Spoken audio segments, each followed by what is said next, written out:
Ako'y gagawa naman ng aming tanghalian. Chicken in the oven. Siyempre, meron na akong kamatis at sibuyas with vegetable. Kushini, carrots, at patatas. At ang aking pamahid. At ang aking at ang aking toppings na spices with tomato paste. Yan. Ako ngayon ay maglagay. Hiniwa ko na yan. Pinatulog ko na yung tubig niyan.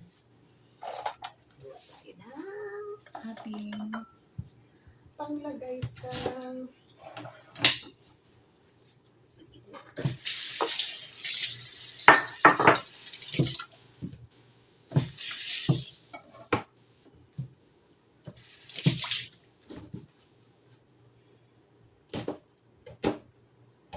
Hindi ko lang masyadong lalakpan ng sibuyas.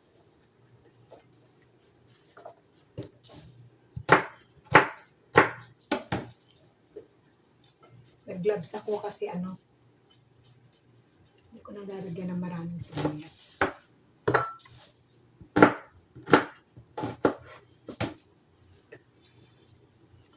Ating kamatis. Ang aming kamatis.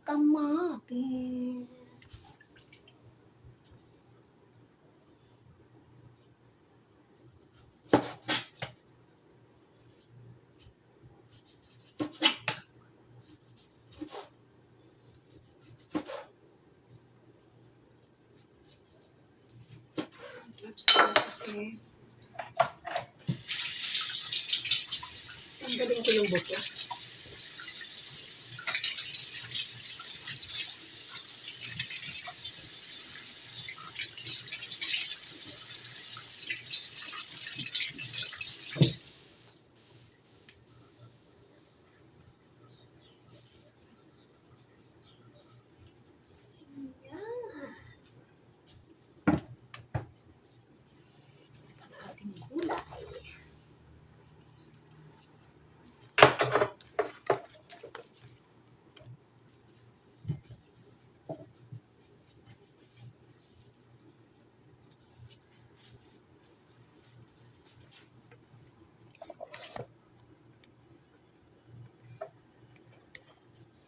Taas ko mabuti ha.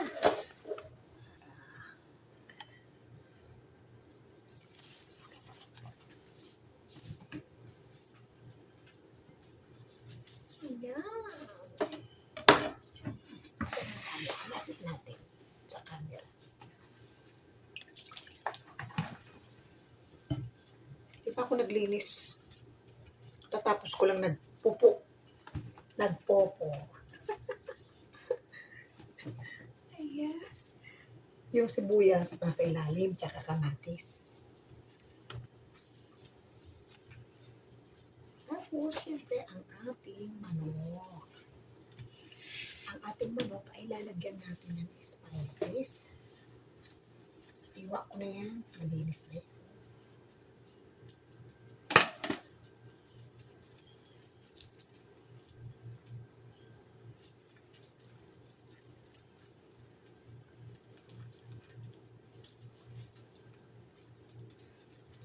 Spices to, nilagyan ko ng tomato paste.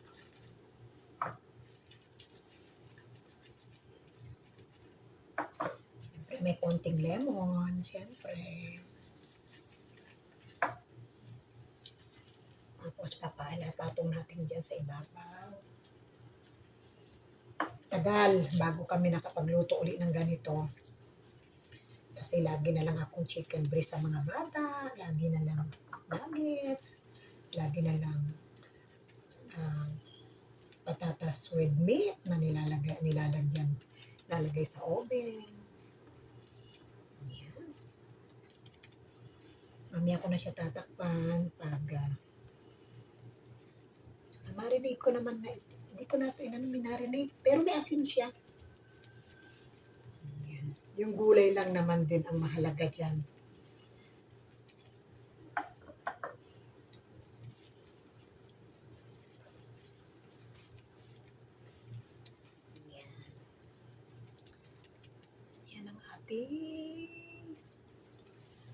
Tapos lalagyan ko siya ng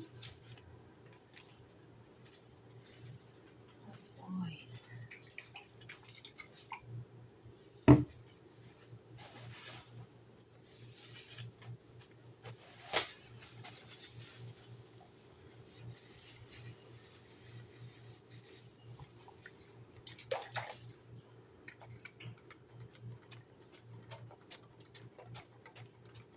Olive oil ang langis namin.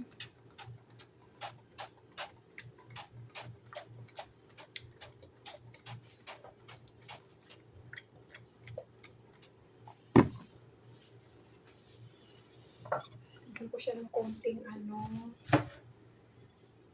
para naman bumango yung sibuyas. Ayan. Singit natin sa pakpak. Ayan.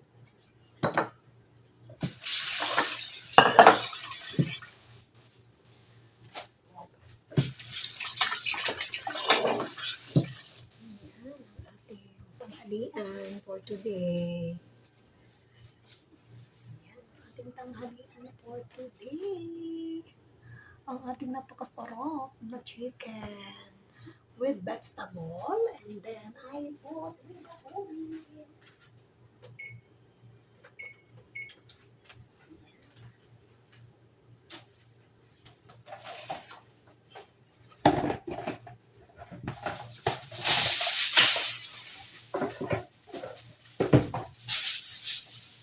Hindi ako siya lalagyan pa nung nainitan na itong ibabaw para hindi dumikit yung kanyang sauce doon sa aluminum foil. Ayan, papasok na natin doon sa oven, ha? Pinasan ko muna yung gilid-gilid.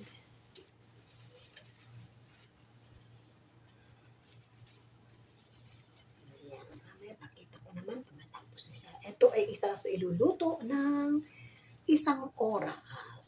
Kasi syempre ang manok kailangan malutong mabuti. Yan na siya. Nilagay ko na siya sa loob. Itingin pa tayo ng mga kalahat. Ng 1 oras pa tatagal niyan dyan. Ayan. Thank you, thank you, thank you. Wait natin mamayang maluto. Yan. Bago ko siya lalagyan ng aluminum foil para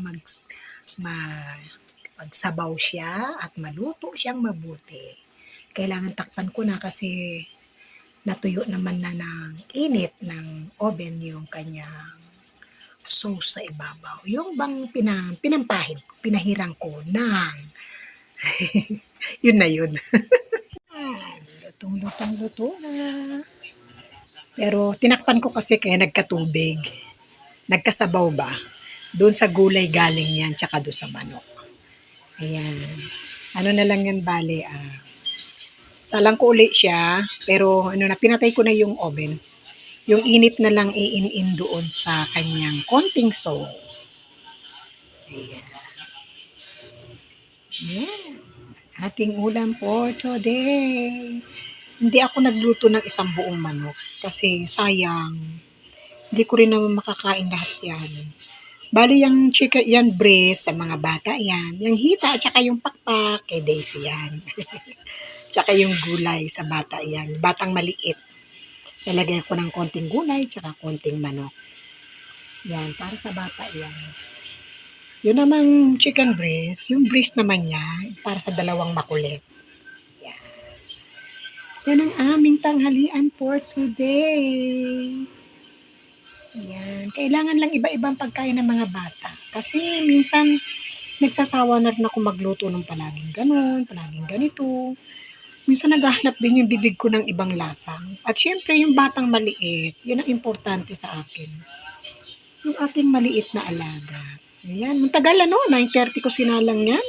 Natapos ng 11 o'clock. Kasi talagang sinadya kong maging malambot mabuti ang kanyang karne.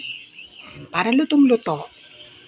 Ayan, ang ating tanghalian for today at para sa ating premiere bukas. Yan, kanya-kanyang paraan lang, Bams. Salamat guys at ingat-ingat palagi sa ating lahat. Yan, see you on again sa aking pang susunod pang mga video. Team Bahay Kulitan, Team One Love, Team Gapangan, Team Puyaters, at syempre sa ABM, Jan Cruzada, shout out Kabsat Lani, Wonder Woman. Ayan, thank you everyone. Bye-bye for now.